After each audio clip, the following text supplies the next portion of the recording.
De grands ongulés, affaiblis par le froid et la faim. Des prédateurs comme le loup qui profitent de leur faiblesse. Voilà tout ce dont l'aigle royal a besoin pour passer l'hiver. Les régions qui abritent encore ces animaux sont idéales pour le rapace.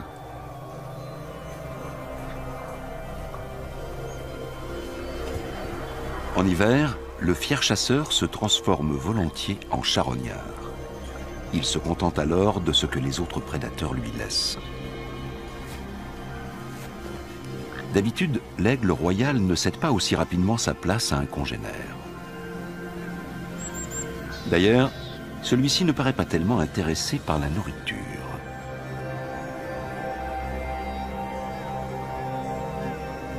Il semblerait en effet que les gros volatiles aient tout autre chose en tête en ce moment. Ah, l'amour! Bien des semaines avant que la neige ne se mette à fondre, la glace se brise entre les partenaires.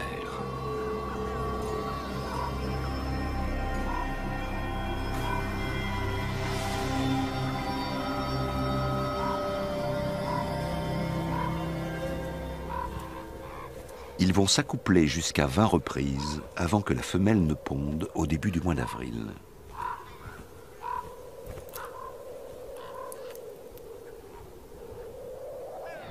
Tout cela est bien beau, mais il faut penser à se nourrir. Ce cadavre de femelle élan tombe à pic. Une grosse charogne comme celle-ci n'aura pas échappé à l'œil de l'aigle, capable de repérer une souris à 400 mètres.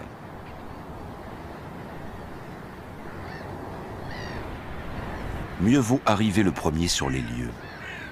Il peut ainsi s'assurer des meilleurs morceaux et des plus gros, à condition que personne ne vienne l'interrompre.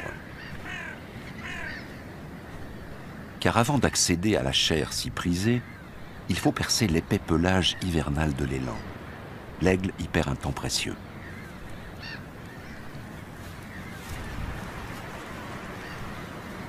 L'élan a déjà été repéré par un grand aigle de mer. Les corneilles et les corbeaux ne représentent pas de véritable concurrence. Même l'aigle de mer, généralement plus imposant que son cousin, semble hésiter. Il y a une raison à cela. Chez les deux espèces, les mâles sont plus petits que les femelles. Lorsqu'un aigle de mer mâle est face à un aigle royal femelle, la différence est à peine perceptible. Et elle ne suffit pas à inspirer le respect.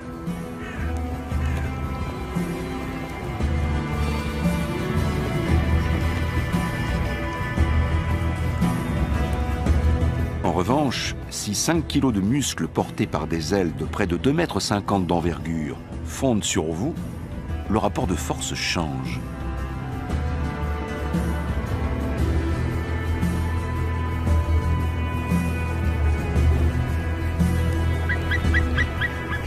Le grand aigle de mer femelle est le plus grand rapace d'Europe.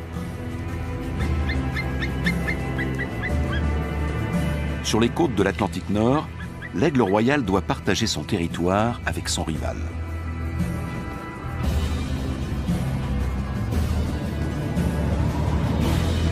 Sur les hauts sommets des Alpes et des Carpates, il règne seul.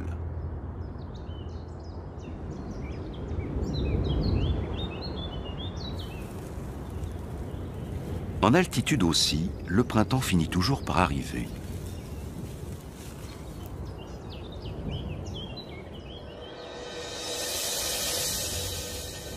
Lorsque la neige libère enfin les pâturages, c'est un soulagement pour les grands herbivores affamés comme les cerfs.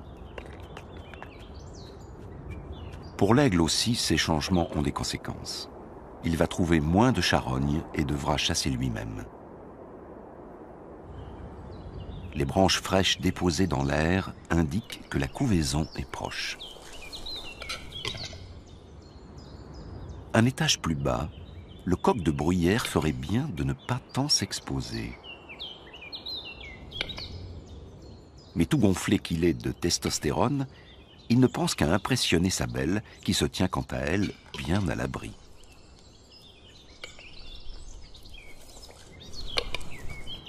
En fin de compte, même chez le coq, la prudence finit par l'emporter.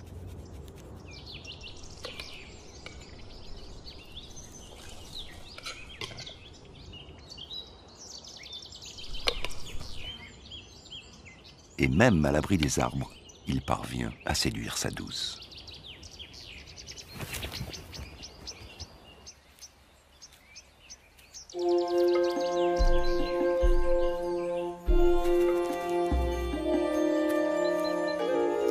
Le campagnol des bois doit aussi se méfier des aigles. La couche de neige sous laquelle il se cache en hiver aura bientôt disparu.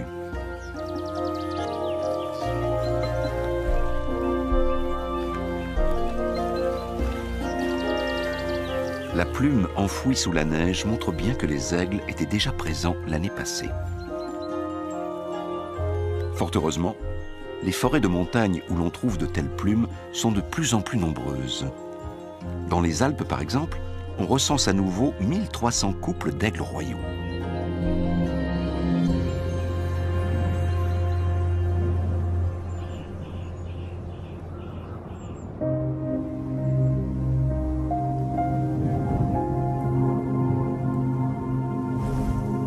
Ce duvet aussi est la preuve que les aigles sont toujours plus nombreux.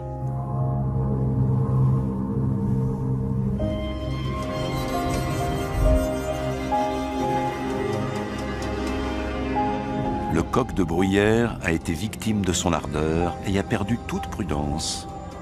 Même si, avec près de 5 kilos, il pèse presque autant que la femelle de l'aigle, cela ne le protège pas de ses attaques. L'aigle royal revient régulièrement vers sa proie et la dévore jusqu'à la dernière miette.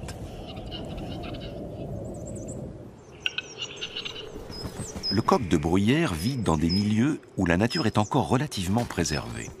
En effet, il est très exigeant quant à la qualité de son environnement.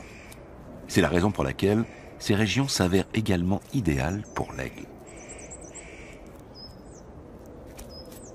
Les coqs de bruyère et leurs cousins font partie des proies préférées de l'aigle. Mais ils se font rares. Les endroits propices à leur développement et qui leur offrent suffisamment d'espace pour se cacher manquent. Il en va de même pour leurs prédateurs.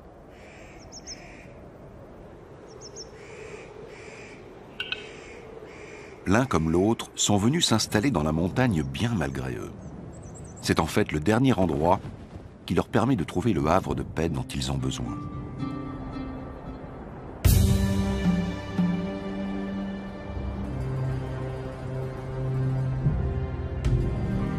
Autrefois, l'aigle royal régnait sur des paysages tous plus différents les uns que les autres.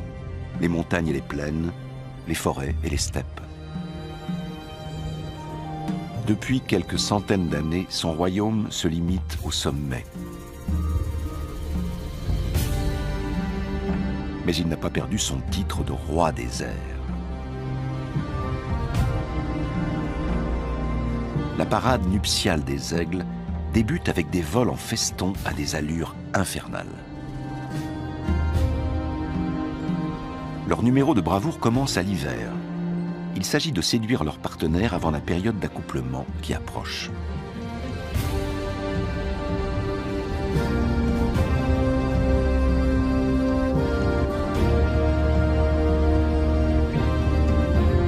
Les montagnes de karst qui alternent pics abrupts et surplombs rocheux sont des endroits rêvés pour y installer l'aire la plus inaccessible possible. Et c'est précisément ce que cherchent les aigles.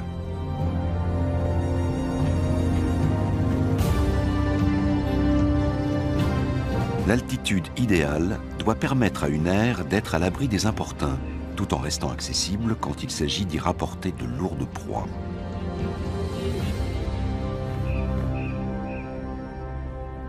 Une fois l'endroit déniché, le couple renforce ses liens, comme il l'a fait si souvent au cours des dernières semaines. Le mâle et la femelle vont passer toute leur vie ensemble, jusqu'à ce que la mort les sépare.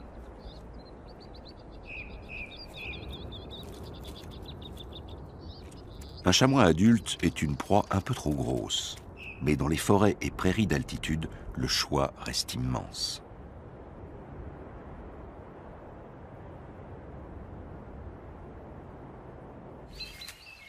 Un couple a installé son aire dans un vieux sapin. Le mâle couve l'unique œuf que sa partenaire a pondu il y a quelques jours. Il s'installe avec beaucoup de précautions pour éviter que l'œuf ne cède sous son poids de près de 4 kilos.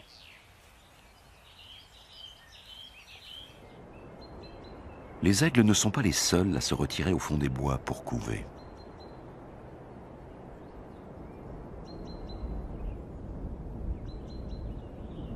Dans la vallée voisine, suffisamment à l'écart pour être à l'abri, une cigogne noire plane jusqu'à son nid.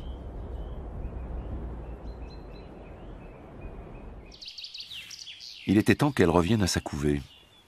Les bois sont encore bien frais au printemps et les oiseaux doivent garder leurs œufs au chaud sans interruption, dans le nid comme dans l'air.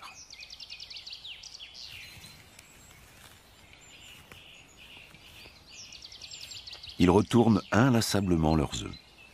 Peu importe leur différence, tous les oiseaux se livrent aux mêmes tâches au moment de couver. Ils s'assurent du bon capitonnage et de la bonne isolation du nid afin d'éviter une trop grande perte de chaleur au moment où les adultes viennent s'y relayer.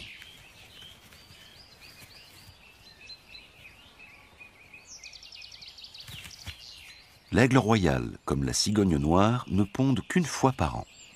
Cela rend la couvée d'autant plus précieuse. L'observation d'oiseaux en totale liberté nous renseigne sur certaines de leurs particularités. L'aigle mâle, reconnaissable à sa bague, échange régulièrement sa place contre celle de sa partenaire. La couvaison n'est donc pas l'apanage de la femelle.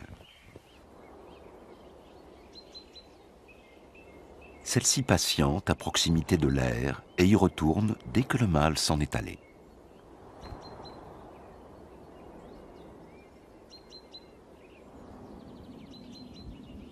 Ces changements convenus entre les parents garantissent à l'œuf une exposition minimale au froid qui règne au mois d'avril.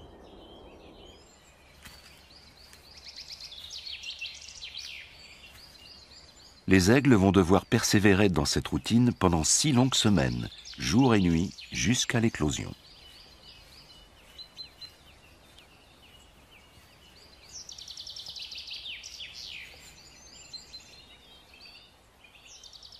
La cigogne noire couve 1 semaine de moins. À l'étage du dessous, la chouette chevêchette est un peu en retard. Elle vient tout juste de terminer la chambre des petits. L'aigle royal a besoin d'espace. Le territoire d'un couple atteint souvent les 100 km². Ainsi, 2 aires peuvent facilement être éloignées de plusieurs kilomètres. Dans l'aire aménagée sur une corniche dans la falaise de Karst, les poussins ont éclos.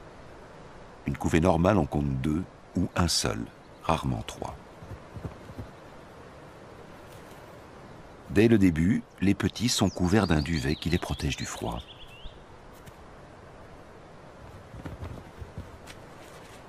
Cette fois, la femelle ne rapporte que des branches.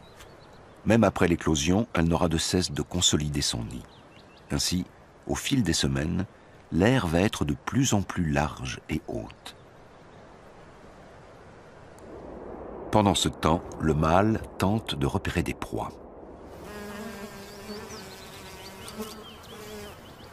Lorsque les poussins sont encore très petits, la femelle passe le plus clair de son temps dans l'air et le mâle s'occupe de la chasse. L'attente n'est jamais très longue. Il a vite fait de débusquer une proie dans ces montagnes.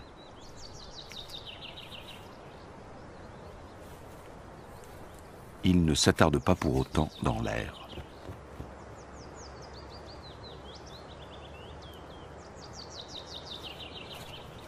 C'est le rôle de la femelle de nourrir ses petits avec la proie qui vient d'être livrée.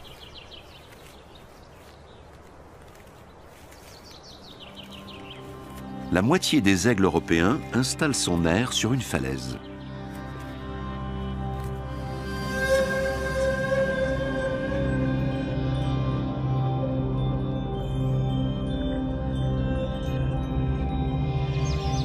Les autres nidifient dans un arbre.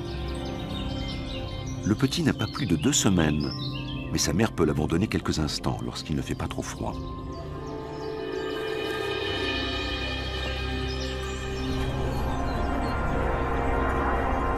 Elle a quelques pigeons domestiques dans le collimateur. Il peut s'avérer utile d'aller rôder près des habitations. Depuis son perchoir, elle a une vue imprenable sur le pigeonnier.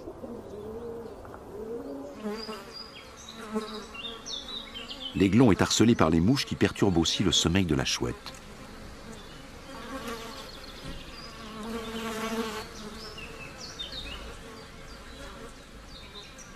Le retour des parents se fait parfois attendre. L'aigle royal chasse avant tout en terrain découvert et il lui faut un certain temps pour revenir dans la forêt.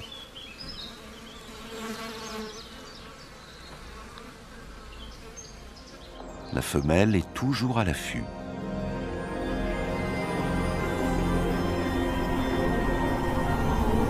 En règle générale, les pigeons sont trop rapides et trop agiles pour l'aigle. C'est pourquoi elle guette la présence éventuelle d'un animal affaibli ou inexpérimenté. Le mâle a plus de succès.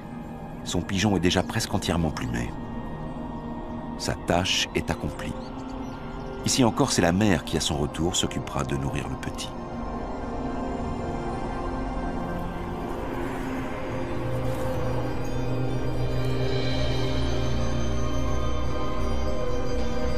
La femelle abandonne. On a besoin d'elle dans l'air.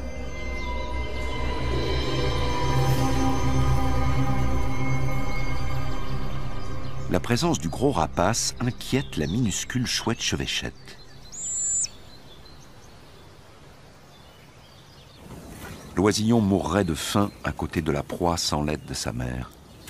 Celle-ci découpe des portions adaptées à la taille du bec, même s'il lui arrive parfois de perdre le sens de la mesure.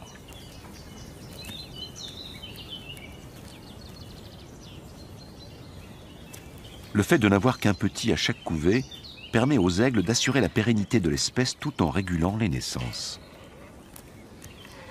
L'aire mesure 1,5 mètre de diamètre et près d'1 mètre de haut. Pourtant, dissimulée dans la forêt dense qui la protège des regards, elle est difficilement repérable.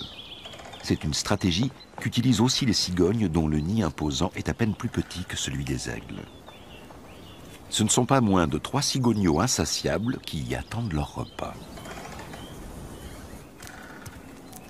Au menu des aigles, de la viande fraîche et crue.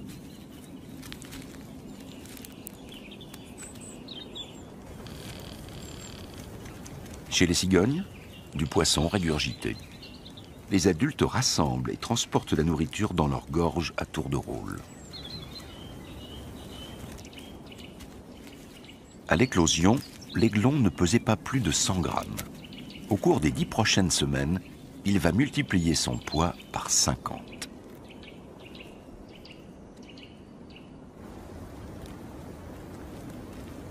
Heureux ceux qui peuvent s'amuser entre frères et sœurs. L'oisillon unique doit se contenter de sa mère.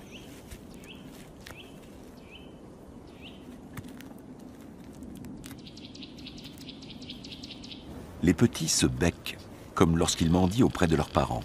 Mais cette fois, ce sera en vain.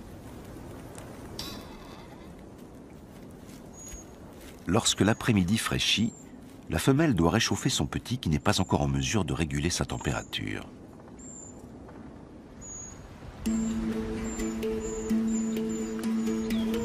Bien camouflé, un grimpero des bois est en quête d'insectes. La chouette chevêchette ne l'a pas encore aperçue. Pourtant, c'est une chasseuse d'oiseaux redoutable, dotée d'une vue perçante. Le grimpero ferait bien d'être sur ses gardes.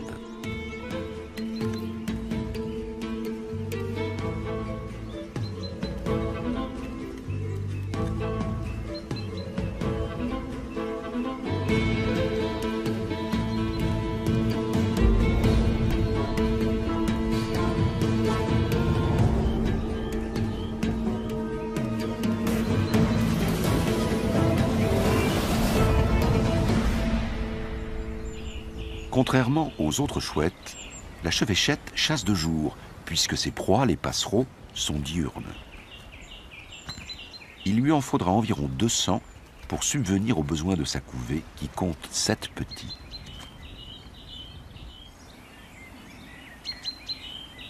On évacue les déchets comme à l'époque médiévale.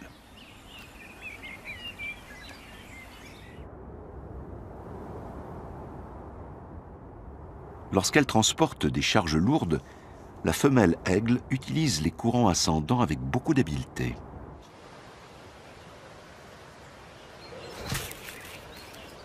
Encore du matériel de construction.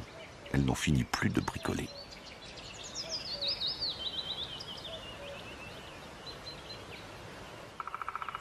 Il en va de même chez les cigognes. Les deux espèces utilisent le même nid pendant plusieurs années. Il paraît donc raisonnable de tenter de l'entretenir.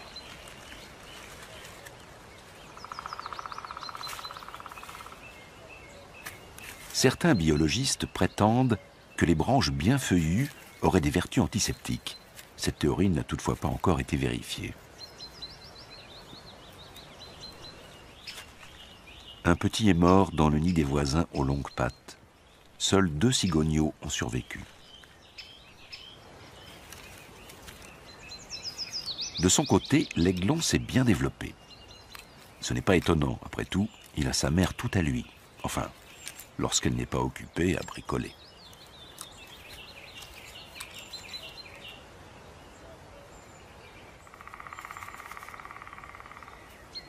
Chez les cigognes, les premières pennes et plumes tectrices apparaissent.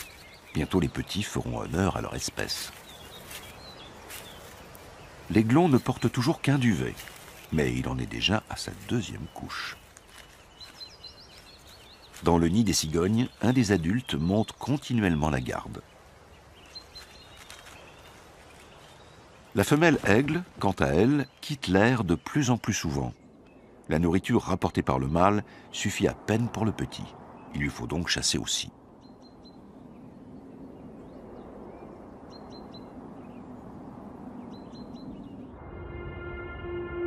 Dans les forêts d'altitude, les aigles et les cigognes ne sont pas les seuls à se soucier de la continuité de leur espèce. Au royaume des plantes aussi, le temps est venu de transmettre son capital génétique. Début juin, le sabot de Vénus jaune se met à fleurir. C'est incontestablement la plus belle orchidée d'Europe.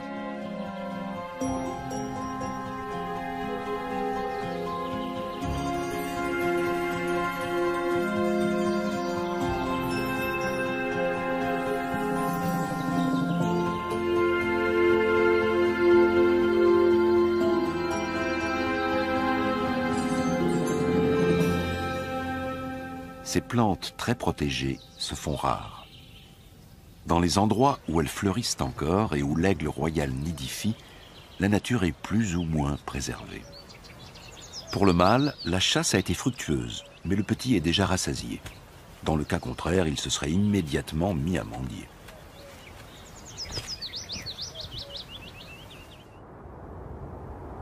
Comme les aigles, les cigognes savent se servir des courants ascendants.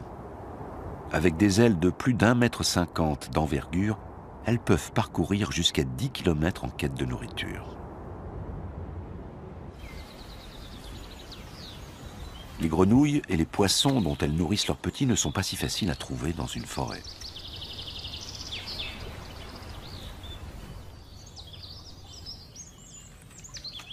En tout, ce sont exactement 25 kg de viande que la femelle aigle va devoir apporter à son petit. Les parents cigognes connaissent les mêmes problèmes. Il leur faut en moyenne procurer 500 grammes de nourriture par jour à chaque petit. Et cela pendant 60 jours, ce qui revient à 30 kilos par rejeton. Les proies riches en protéines qui échouent dans le nid semaine après semaine sont particulièrement nutritives. Avec tout ce qu'ils avalent, les petits doivent aussi parfois songer à s'alléger.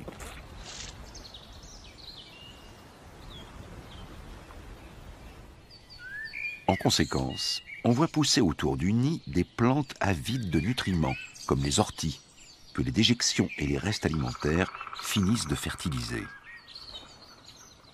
cela convient tout particulièrement aux vulcains.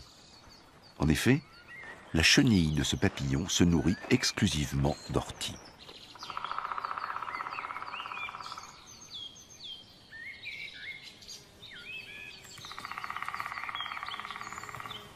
C'est ainsi que les gros oiseaux des bois nourrissent non seulement leur progéniture, mais aussi, indirectement, des petits papillons.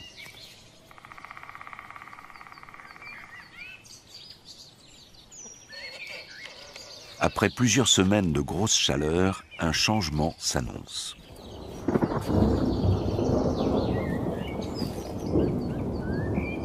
Il est grand temps pour le vulcain de se mettre à l'abri.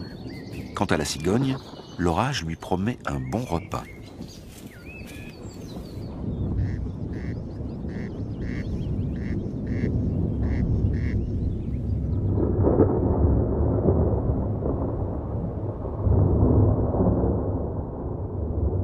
Rien n'empêche l'aigle royal de chasser, pas même une averse.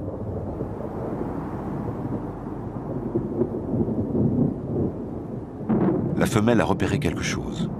Grâce à une vue plus perçante de biais que de face, l'aigle peut garder son objectif à l'œil durant ses manœuvres.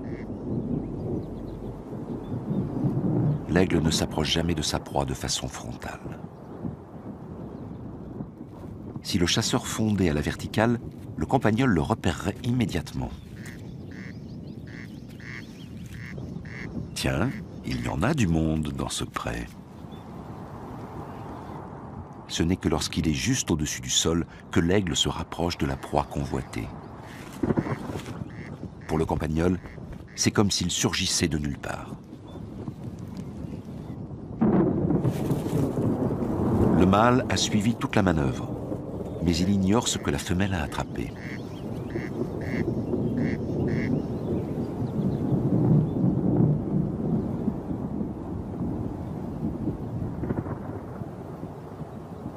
Autant aller vérifier.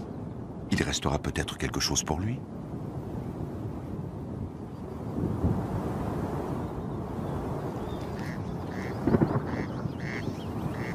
Le constat est plutôt décevant.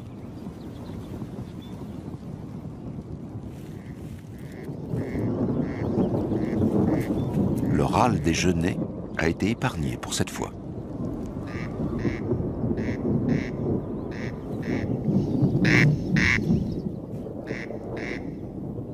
Ces oiseaux marquent leur territoire en criant.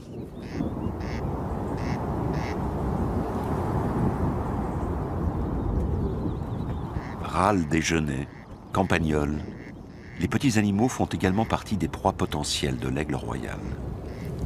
Celui-ci se contente de ce qu'il trouve, avec une préférence certaine pour les animaux de taille moyenne, comme les lièvres, les marmottes, les volailles, voire les faons ou les petits chamois. L'orage approche. Les aiglons sont bien à l'abri dans l'air. La falaise les protège de la pluie et du vent.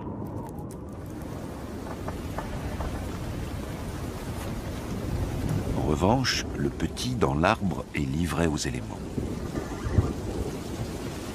Les secours arrivent. Il s'en est fallu de peu. Le duvet a tôt fait d'être trempé. Il n'a pas encore les vertus imperméables des plumes des adultes.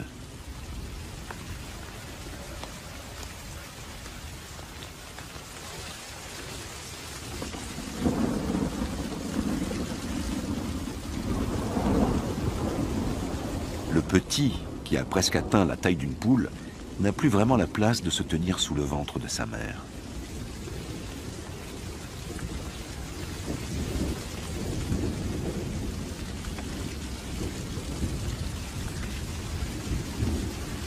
Celle-ci tente de le protéger tant bien que mal.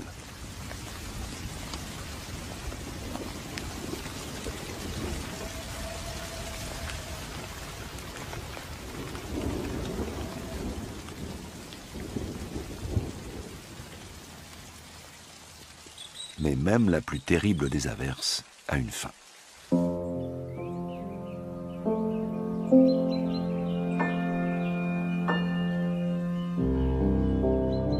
Comment va l'aiglon?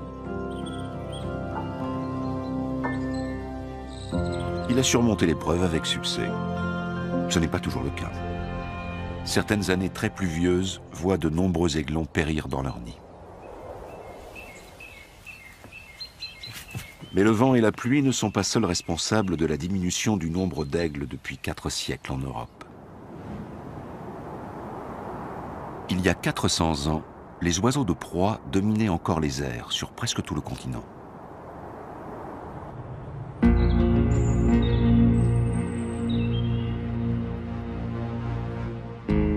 Leur déclin s'est amorcé dès le XVIIe siècle.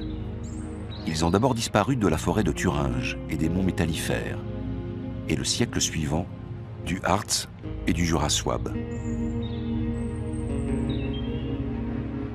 Peu de temps après, il ne restait plus d'aigle royal en forêt noire ni dans les fels. À la fin du XIXe siècle, le rapace avait aussi disparu des immenses forêts du Mecklembourg, de la Prusse orientale et du Brandebourg. Pour finir, les derniers aigles s'étaient retirés dans les montagnes les plus reculées d'Europe. Mais pourquoi ?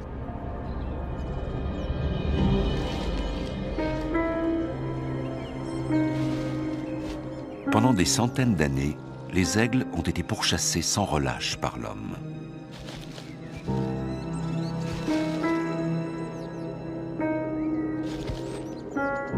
Le rapace était considéré comme le concurrent des chasseurs et l'ennemi des paysans et de ces animaux. Il fallait qu'ils disparaissent, comme le loup, l'ours et le lynx.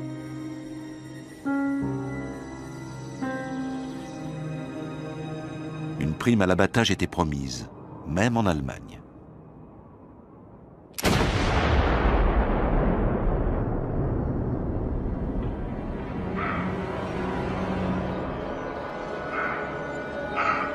Les choses ont bien changé. Aujourd'hui, les rapaces sont strictement protégés et le braconnage est rare. Mais au lieu des aigles, ce sont les bûcherons qui ont envahi nos forêts. D'abord avec des haches et des scies, et ensuite avec des machines toujours plus grosses et plus performantes.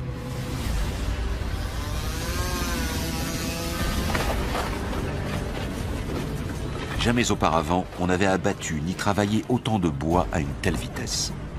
Dans certains endroits, l'abattage a doublé en 10 ans. La forêt se transforme en une zone d'exploitation forestière.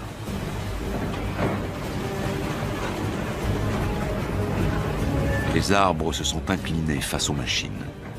La forêt ancestrale, riche en essences variées, cède la place à la monoculture qui appauvrit les sols.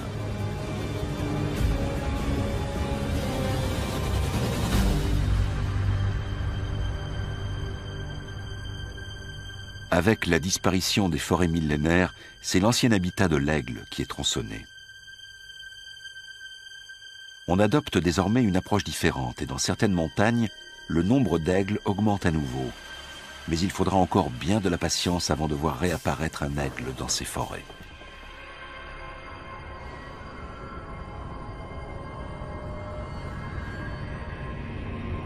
Privé de la plus grande partie de son immense empire d'autrefois, l'aigle s'impose aujourd'hui comme le roi des sommets.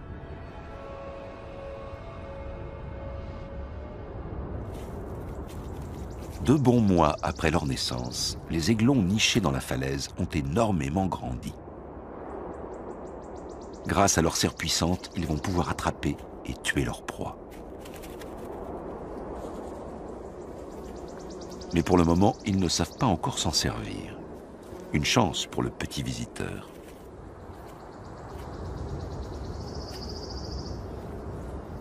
Mais ils s'intéressent déjà à tout ce qui bouge.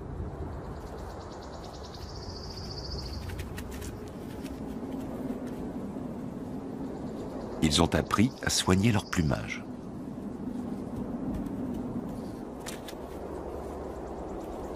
Le campagnol est irrésistiblement attiré par l'air. Les insectes sont nombreux à cet endroit, où les petits ont été nourris de viande pendant des semaines. Et si l'on cherche bien, il doit rester quelques graines dans la structure du nid.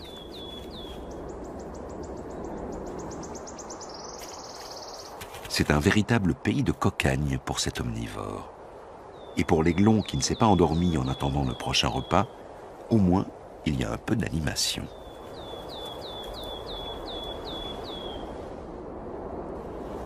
Le vulcain, quant à lui, est attiré par les déjections.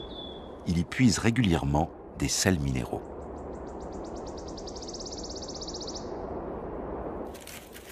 L'endroit est si accueillant que le campagnol élève ses petits juste sous l'air.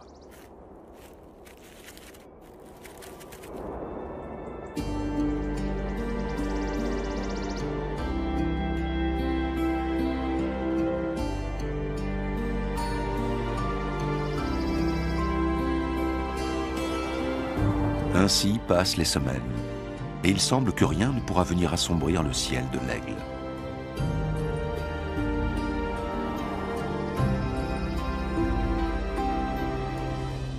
Mais dans les montagnes, les choses évoluent rapidement.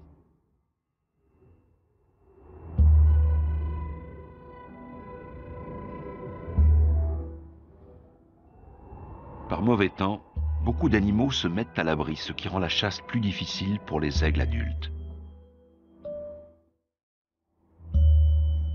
Au froid et à l'humidité s'ajoute alors la faim, un dangereux cocktail pour le juvénile.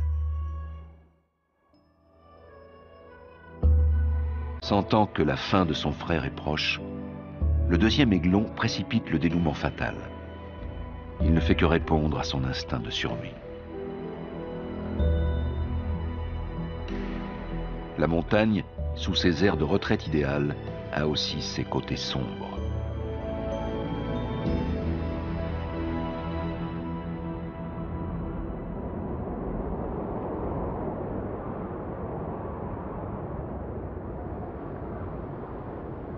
Aucune amélioration des conditions climatiques n'est à prévoir. Les parents reviennent inlassablement bredouilles. Ils n'ont plus que le cadavre de leur petit comme seule nourriture. Ce genre de comportement n'est pas rare chez les rapaces. Il n'y a pas de place pour la pitié dans leur monde. Il s'agit d'insuffler toute l'énergie possible à l'aiglon survivant, pour que tous les efforts fournis pendant la couvée n'aient pas été vains.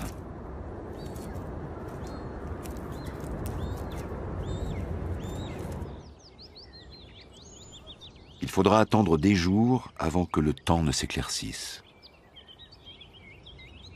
Ce qui a été vécu comme une véritable catastrophe par les uns est un don du ciel pour les autres.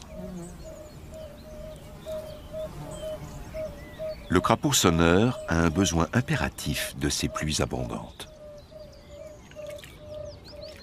Comme les mares où il se reproduit peuvent disparaître aussi vite au moindre rayon de soleil, il ne tarde pas à s'accoupler.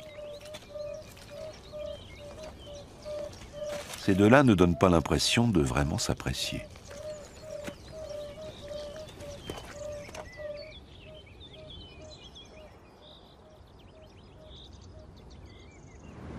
Après 9 semaines passées dans le nid douillet, le temps est venu pour le juvénile de le quitter. Par mesure de précaution, il sort d'abord en marchant.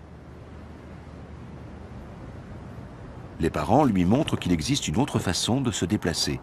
Ils cherchent à le motiver.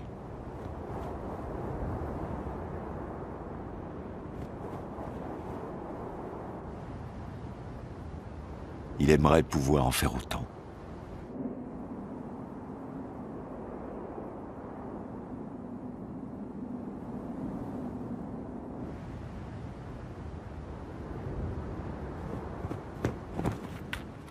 Son père l'attire avec une proie et l'encourage à parcourir ses premiers mètres au-dessus du sol.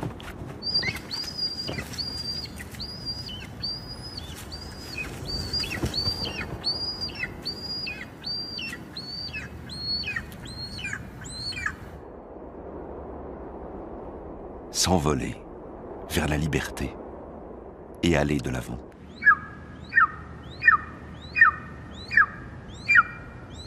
Une fois revigoré, il laisse parler son courage.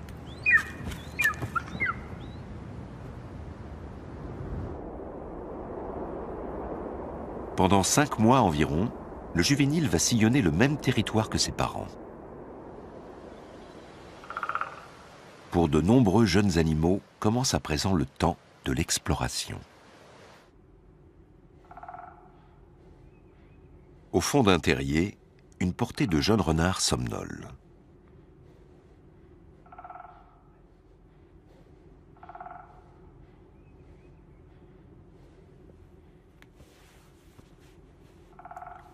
Poussés par la curiosité, les renardeaux n'y tiennent plus.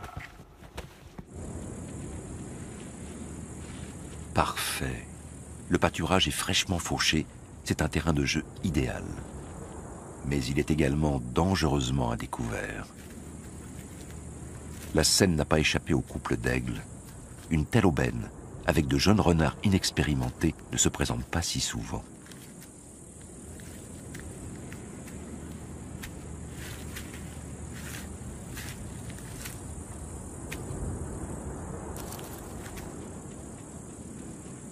La renarde ne retrouvera pas tous ses petits dans le terrier. Les aigles adultes n'apportent plus la nourriture au nid. Ils veulent attirer le petit à eux. Cette stratégie paye. Poussé par la faim, l'aiglon est appâté par les restes.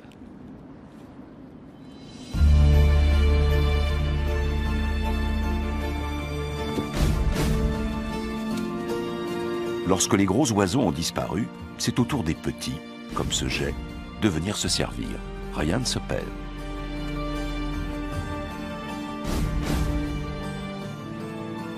L'aiglon de la forêt va encore être pris en charge par ses parents pendant de longues semaines. Il va apprendre à se servir du vent, à chasser et, en hiver, à dépister les prédateurs et les restes de leur proie. Puis un jour, dans 4 ou 5 ans, il fondera son propre royaume.